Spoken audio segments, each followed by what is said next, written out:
All right, here we are with the 1v1.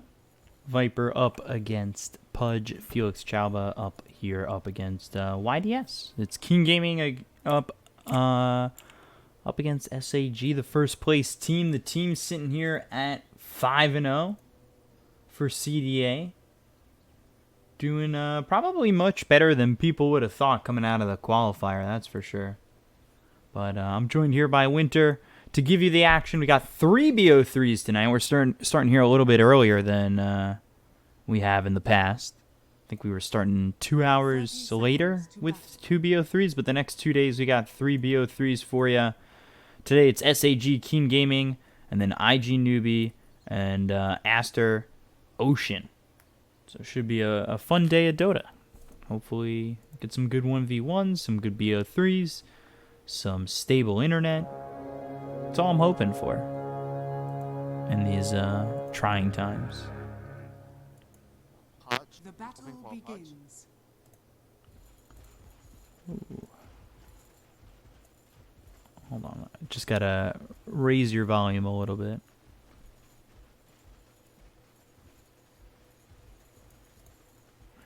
Let's see if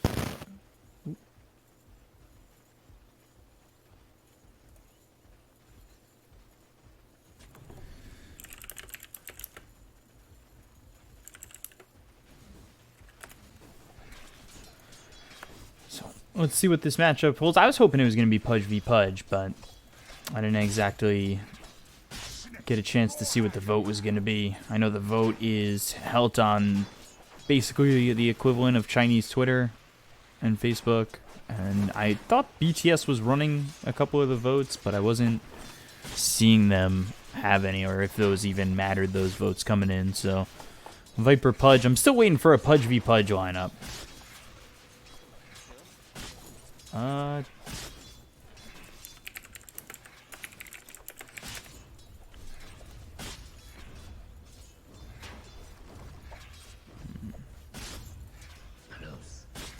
So let's see.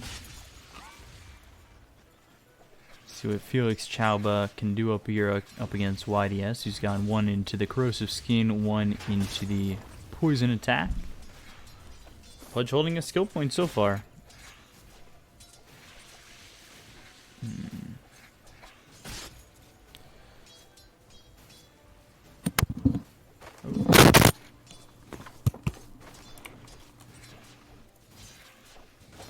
I think you might have it there. Oh. Taking a look at what these heroes can do. Pudge lining up a bunch of regen. We've seen some heroes kind of benefit from the fact that they don't need to ferry out that much regen. They're able to build some items, like the Wraith Bank coming in for the Viper. I think we saw that in the Earth Spirit matchup that happened earlier last week. Yes, I can hear you. I swear I didn't touch anything. Weird. You were coming in at like no volume. I could barely hear you like a whisper, and now it's perfect. Now we're good. It's technology. It's just how it works. Sometimes it doesn't work. Technology. Sometimes it doesn't work. Just like your internet. Exactly. We've all experienced it before. Luckily, tonight so far, stable connection. Things are going okay. Get to watch these games at more than 1 FPS. How's the map? The internet map that you... I actually haven't looked at that today. I could take a look. Never mind. I don't want to jinx you. Oh, Felix? He might just be dead. Pops that fairy fire. Right clicks come in. He'll get the kill. Call GG, and the map is still red. Oh yeah. Yeah, it's looked the same for a while. Pudge. Yeah. What is the Pudge meant to do in this game? Die and call GG. I feel like that matchup is very unfair. I mean, just give KG the coin toss win. Yeah, We very. don't need to look at that torture. Well, it's quick, luckily. 3 minutes. Quick and painless. I think so. Besides the death, that's probably a little painful. But They end up getting pick priority. It'll be Keen Gaming up against SAG coming up next. We'll have the best of 3 coming at you. So stay right there. We'll be right back. And stay tuned. If they need to help the Timber at level 1, they are going to be allowed to do so. So we see a Storm pick up here due to a lack of stuns on the Radiant side. Storm morphing, not easy to make this kind of calls work out together because they are considered pretty greedy. The Storm has to play a little bit more selfless to allow the morphing to have enough space to farm. 10 seconds remaining. So we always seem to talk about who the support core is. Is this a lineup that may not have a support core in that way, or you know, because Storm is kind of the support core, even though he's also a win condition hero. That's why I say it's greedy. You need to try to adjust your play to make this kind of lineup work. It's not easy. Higher execution level.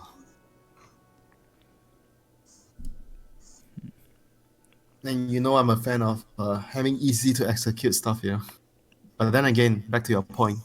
They are top of the league, they're playing against a weaker team, they're trying something out. yeah, it definitely seems like it could be that. Just I based on just giving up the Timber Saw, because it's been one of those like don't let that through kind of heroes, and to ban Grimstroke, Enchantress, Underward, Coddle, I don't think those are heroes that are very sought after in a first phase. Maybe. Grimstroke and Enchantress are Afu's favorite heroes so far. He picked those 2 heroes in the previous series. Enchantress particular, he really loves the hero. They picked it every game, wasn't it? Like a couple of the games. And we see SAG finish your draft with a Warlock. Warlock's great against the Chen Creeps. You have the Fatal Bond. Gives you a huge team fight. And the sustain against for the Morphling in the laning phase. He doesn't do particularly well against Timbersaw. So I'm foreseeing a tri-lane. Fatal Bond, Warlock level 1, bind the Timber with the creeps, tag team, right-click him to death. It's going to be a tough one, but we'll see if they're able to get that to happen. And back to your point about Enchantress, they picked it all 3 games against Royal Never Give Up. They only picked the Grimstroke once though, and that was yesterday against Vici. I wasn't there for that one. Did they give Vici a run for their money with that Grimstroke lineup? Not really though. They pick a YOLO lineup, no carry. Grimstroke, Spirit Breaker offlane, Ember Spirit that built a vessel at first item, so they just kind of want to run him. But I can understand the Grimstroke ban here because they opened their draft first pick Pangolier. Grimstroke is pretty decent against the Leash. So that could be one of the reasons why they already have some idea that they want to run, and they don't want Grimstroke to ruin it for the Pangol. So King Gaming finished their draft with an Ember Spirit. Again, a tri-core setup, very, very fast-paced, high-octane lineup. No clear win condition, as all 3 of their cores can be their win condition. But I would say among the 3, Timbersaw's early game is the most important of all. So I'm not going to be surprised if Chen and Rubik actually go and help the Timber at level 1. If they are expecting the Dire to tri-lane the Timber, they should do that. Or there's another thing they could do. Go aggro with the Weaver, so Timber gets the safe lane. We've seen that. So when the enemy switches the matchup, at least your Timber is not going to suffer so much because he's on the safe lane. So we'll see if they do end up switching the lanes at all. You can't even see Chen on this mount. But he's behind this gigantic mount. This is Open insane. your eyes. Look at him. There it is. Now from an angle. Better vantage point. I like the Chen pick, though. Speaking of his cosmetics, I like the Chen pick. I feel like it's been one of those like high priority bans as well as the Timber Saw. It definitely, this lineup from Keen Gaming, what SAG have allowed, definitely seems like one of those like we're gonna try and test ourselves right now. Prepare for battle.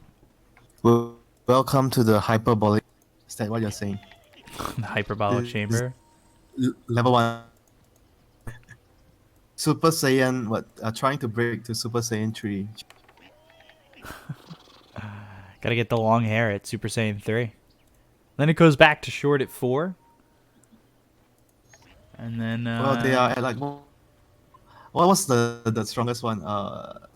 Some instinct. Wait, I'm gonna Google it. I remember it's some ultra instinct. I think it's the blue hair god, Super Instinct. Saiyan god.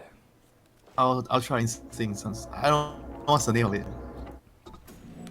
That's the highest form as of now. 30 seconds. to Yep. So battle. they're gonna go aggro.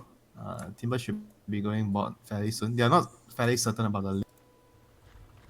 So you see the cost of like trying to get around middle. And this is an excellent ward to detect lanes. So what is the Dire team gonna do here? Timber is bot. Weavers are against your morphing. That ain't gonna be so fun for you. Battle begins. But I feel like Tusk, Warlock, and morphing they have a shot against. They're definitely a bit slightly disadvantageous if they go Trilane because they have two heroes that are short range, and we will outranges morphing as well. So overall, Radiant is gonna have an advantage. But as long as Dire can secure the pull, they need to block this camp with a sentry or something body block. I think sentry is better. He needs to block this camp and make sure he can pull this camp. This is something that you need to learn when you're not allow them to get this camp. Okay, Trilane. Timber against Pango. Wow, Yi is gonna be happy in this lane.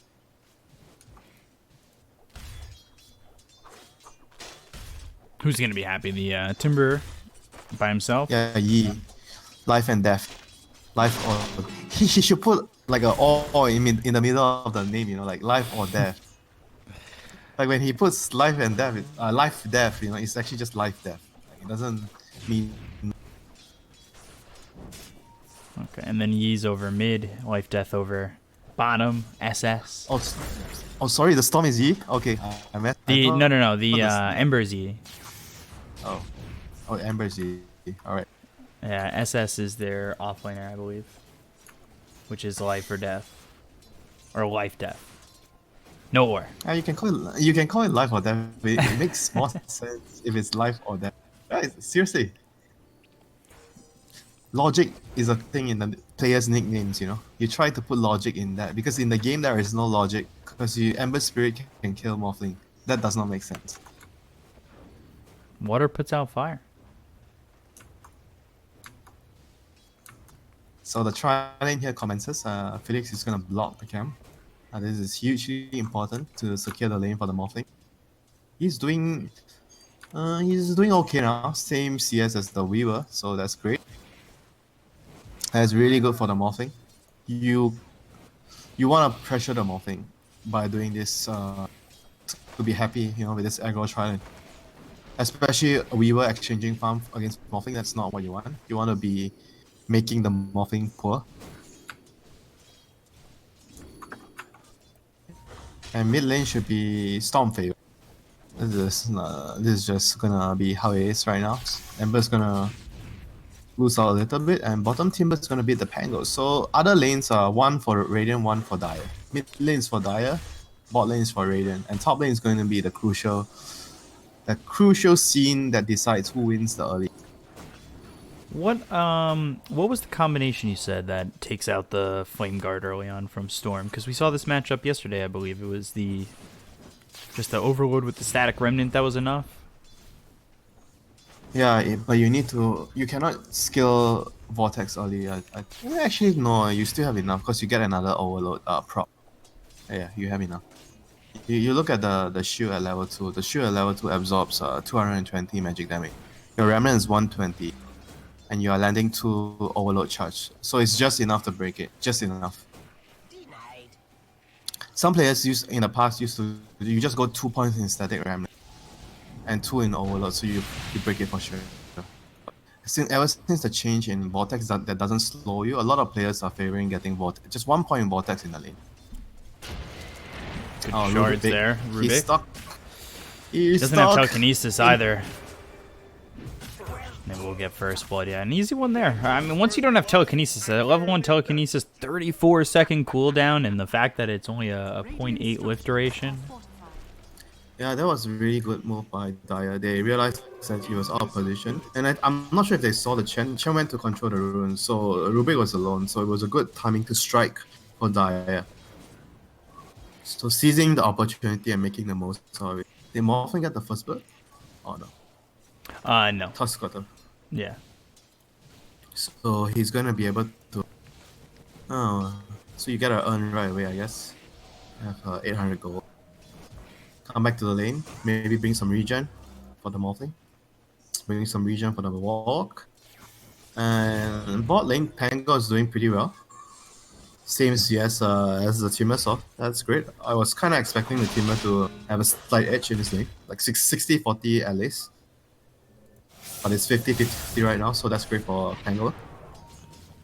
I figured that Felix would actually TP towards mid to refill that bottle. Didn't need to die to get that refill out. Yeah, bounty rune soon. Radiant's gonna control top since Felix went. Oh, not gonna get it on time. Trying to refill the bottle cost them the not the biggest deal at the end of the day, but definitely annoying. Storm is level 6 in 1 CS. Let's check the Ember. Gets a free TP from the Chen. It's 5.5, so there's an opening for them to kill this Ember. Got the Right, siege creeps Storm here. level 6. Yep, Storm is here with us. Chen is coming over. There's the Vortex, and he doesn't have a Remnant, so he'll slight. He'll try to get away. The Shard's blocking him out for a moment with the tag team damage coming in, but it's not enough. It's enough to deter them, but not enough to get the kill there. If the toss is level 3, I think they should have enough damage. But not yet. He's level 2.5 right now, so the catapult is killed for the Ember. He's happy right now. I think the job is secured for Chen. Rune spot. Storm's gonna pick it up. Oh, Chen almost denied the rune with the creep there. That was very well. That was a very nice attack from his hero went top. His creep went bots. He understands how important it is to deny the rune from the storm. The idea was there, and here comes Ember charging in. He's got the Searing Chains, but good shards from Felix to keep Yi away from him. Dire's bottom tower is under attack. And still just 1-0, about 7 minutes in, but it's been good movement so far from this Tusk to help out the Storm. Chen's been over mid. They haven't really been able to come away with anything just yet. And the aggression not really being seen all too much from this Radiant lineup up towards top, as Morphling's having a pretty decent time. He's 600 gold behind the Weaver actually, but I think overall still reasonable for him. It's level 5.5. Dire's The task is back top. Oh, who can they kill here? Probably just the Rubik again. Don't think they can kill the. Dire's middle Definitely tower feels like some of their focus is over onto this Weaver. Telekinesis stuns up 3, but they've got good shards. Erica taking a lot of damage, but so is Felix. Felix ends up being the first one to drop. They look over at Red Panda, who's got the Shadow Word on himself. However, it's a double kill here for YDS, and the aggression from SAG is something they pay dearly for, losing both their supports. And Pango getting chased bottom. It's a Weaver. It's a Weaver with Swarm, you know, in a tri. Weaver thrives in this kind of environment, and now they have a recall from free TP back for the Weaver.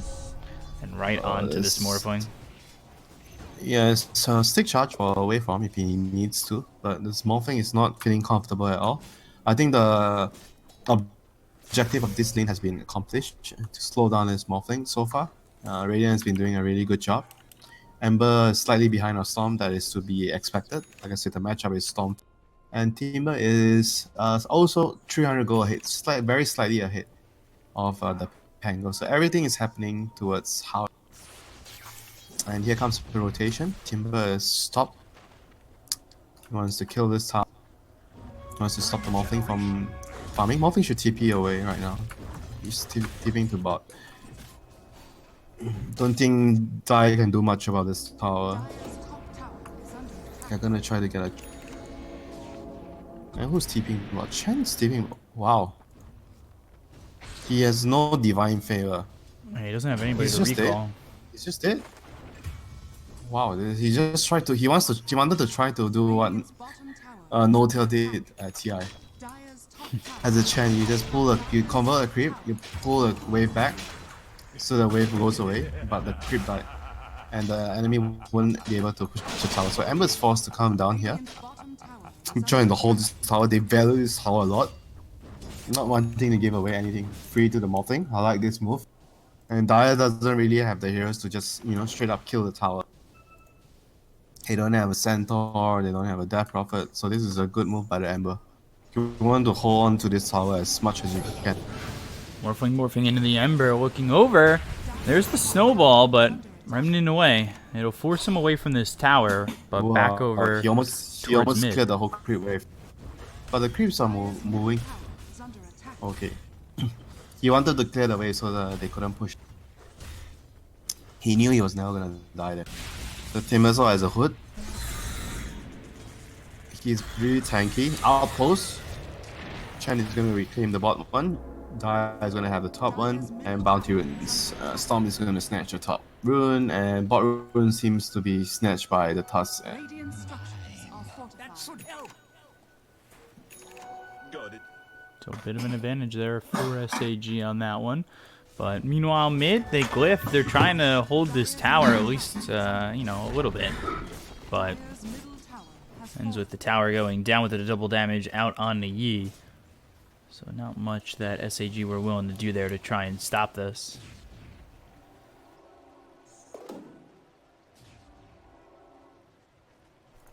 So, 3-2 so far. About 1,000 net worth lead for Keen Gaming. You see that Storm is leading the way. But behind him is all three cores on the Radiant side, and you can see how much of a difference there is between him and Morphling. Yeah, he tries to force a rotation there. Reaction morph. Warlock has his rock. Dai wants to take the fight. If they can get a good fight here, that would be great. This Timber is very, very deep. Yeah, they're going to look with the Rolling Thunder. They've got the Fatal Bonds on him. The damage is out with the tag team. Electric Vortex to lock him down even longer. And OP will get credit for the kill. I mean, that's really just having not enough heroes at bot to make that. I think if they wanted to make that play, Ruby needs to be, or at least he has to be here. Wow, they need one more hero. I think Ember can maybe clear this wave and run bot, and Weaver can TP if there's a huge. But they definitely needed bare minimum 3 heroes here for the Timber to touch the tower like this. He is not in. He can actually die very easily, even though he has a.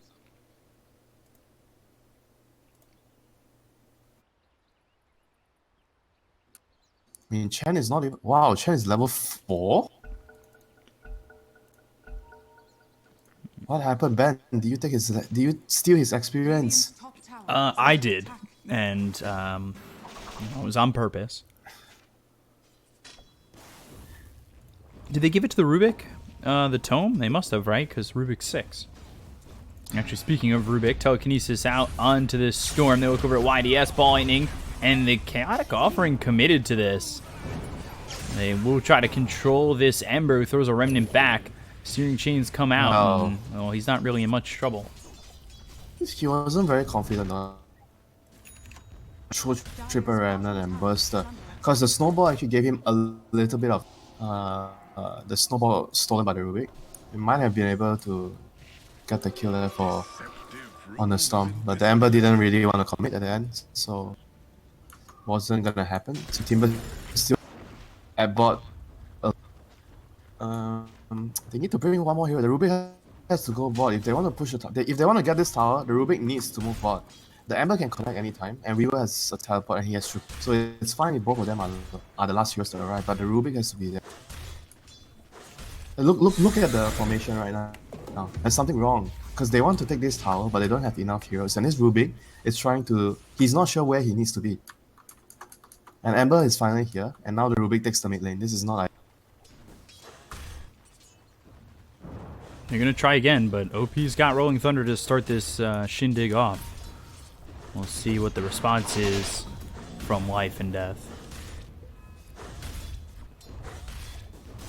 No Chaotic Offering, though. That was used earlier over towards mid. And so far, only 3 heroes here bottom. That's why Timber wants to get the tower. Oh, this Rubik is triggering me. This is not a time for him to farm this thing. He doesn't exactly need the levels either. Like, he's already level 6. What the heck? He's moving. He's jungling? And he has two obs. Okay, I'm done, man. He's not even trying to place. He has 2 observers in his. Okay, I'm just done with this guy. He's so greedy. He's actually so greedy.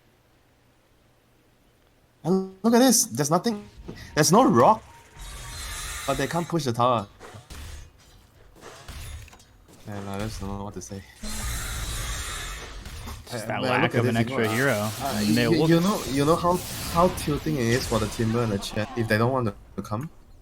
And it's understandable for the viewer. Viewer is not supposed to come now. He's supposed to come. And again, the Ember is the one moving ball, and the Rubik is going top. Okay, he's back. I mean, he could have bought it at. This guy's tilting. Very, very tilting. So now the bounty heroes are gonna spawn. The tower is still there, and Warlock's gonna have. They wasted the opportunity of getting a tower when Warlock didn't have Golem. Diffuser completed on our Weaver bug buddy. Immediately Oh, God King yes. going for the TP. Dire's He bottom just tower TP'd out like this. Okay. Alright, bot lane. Timber's gonna die again. Because of a certain try. individual. They've got the That's Rolling not- Thunder, Walrus Punch, Vortex to lock him up.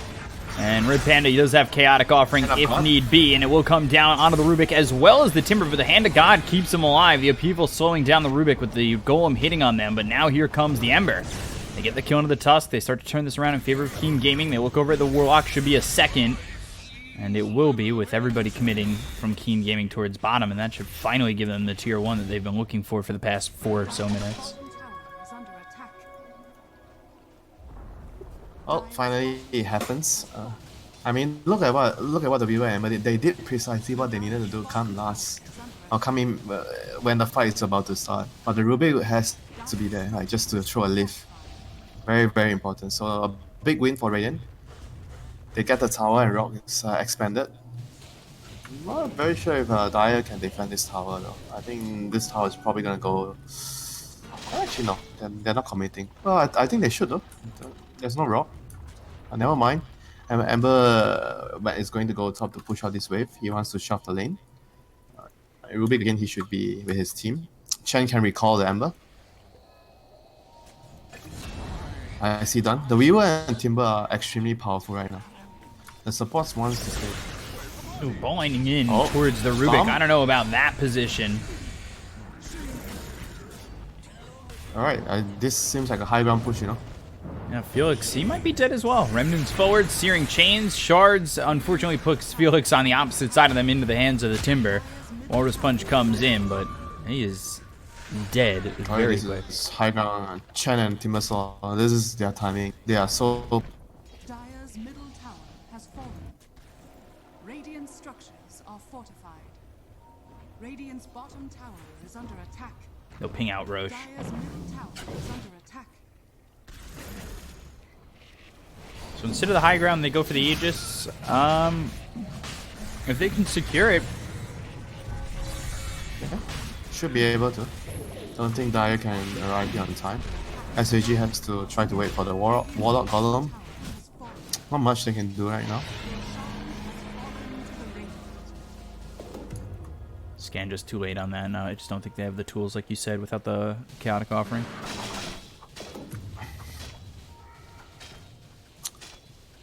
Ember as a vessel, going for Timber as a mech and a pipe.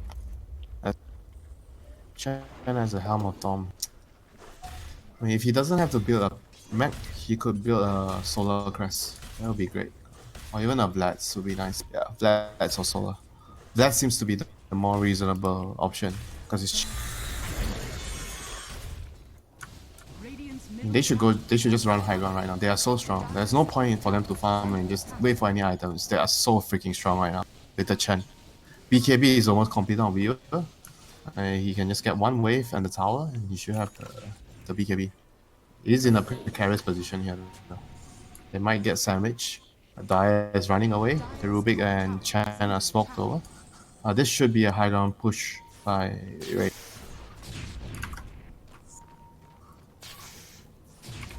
If they could catch the storm, that would definitely start it off, but he's able to survive for now and continuing to push forward his E. But now DD, Oh boy, I mean that is a pretty far forward position without a team, especially after the last death where he was just hit with the telekinesis and was immediately dead. Now they go to the high ground onto the tier 3 over towards top. We'll see if they can defend. They still don't even have this Manta available on the Morphling. And bottom taking a look, Morphling up against this Rubik as well as the Ember. He's trying to get out of this one. The waveform stolen by the Rubik. Adaptive Strike thrown over, Sleight of Fist, Searing Chains, and Searing Chains Fade Bolt finally coming in to finish off this Morph, and he's gone for 44 seconds, has buyback, but he really would love not to use that, so let the high ground commence. Chen is recalling the Rubik. He's recalling the Rubik, so the push can still continue. There was a really big pick of that on the Morphling. And Amber is going to be able to shove the wave and just get back to middle. Like, Radiant wants to get the tower right now. They are so strong. Even against the chaotic offering, they are not afraid. This Weaver is a monster. BKB and Diffusal before even 20 minutes. They want to secure the double outpost. Alright. Oh, they didn't get the outpost before when they killed the Morphling. Alright. That should help. A saving grace there maybe for SAG. Dire's bottom tower is under attack.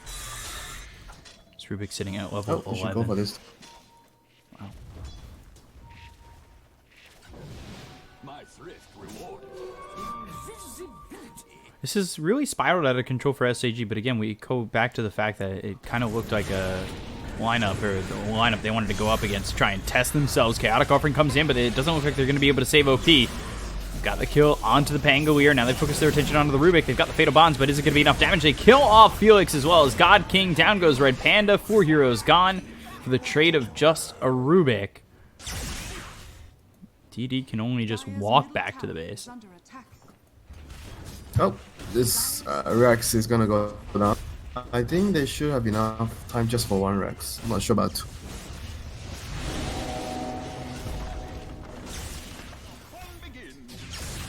Dire's middle Oh, tower push is top. under They need attack. to go top, get this wave in. Dire's middle tower has fallen. Dire's middle barracks are under attack. X finished off for the Ember. Shards come flying in. They're trying to Yes, beat the backdoor backdoor protection. What are they doing? Why are they not going top to clear the creeps? What are they doing? Lightning in. Now they've got the Fatal Bonds. They look over at this Ember. There's the Snowball hand that got already used with the Warless Punch falling forward. But they look over at Yi. They've got the root out onto the Morphling now. Remnant trying to avoid Morphling's damage. They get the kill on a God King. They've popped the BKB on Erica. They'll kill off Afu. So the Chen is dead, but the Fade Bolt comes through on a Felix Chaba as well as the Shikuchi to get the kill onto the Tusk. So 2 heroes already dead on SAG. Make it a third with OP going down. And a 3-for-1 continuing to extend that lead. And throws a Remnant forward that was right on top of the Warlock, but doesn't commit to it. That was the strangest play ever. How did they think they could have backdoored the Rex down? Dire's middle What were they waiting? And it somehow worked out for them. Because the Dire decided to initiate. Dire's middle barracks has fallen. Dire's top tower is under attack. Now they're off towards top. CDA victory top fields.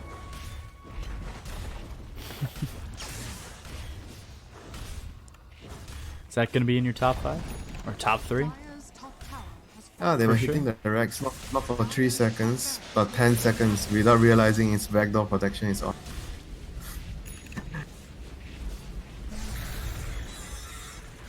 So everybody up again here for SAG, but they're down 16,000 net worth. It's certainly tough to go to the back lines, looking for the Electric Vortex onto the Rubik, and trying to take him out of the fight, but God King taking a lot of damage very quickly. Telekinesis on Felix Chaba. They get the kill on a Red Panda. The Rolling Thunder comes in and hits onto the Timber, but it's just not enough. They lose the Morphling again, and it looks like the rest will fall as SAG finally tap out and call GG. Erica capping off the game of a 9-0-7 finish with a triple kill there.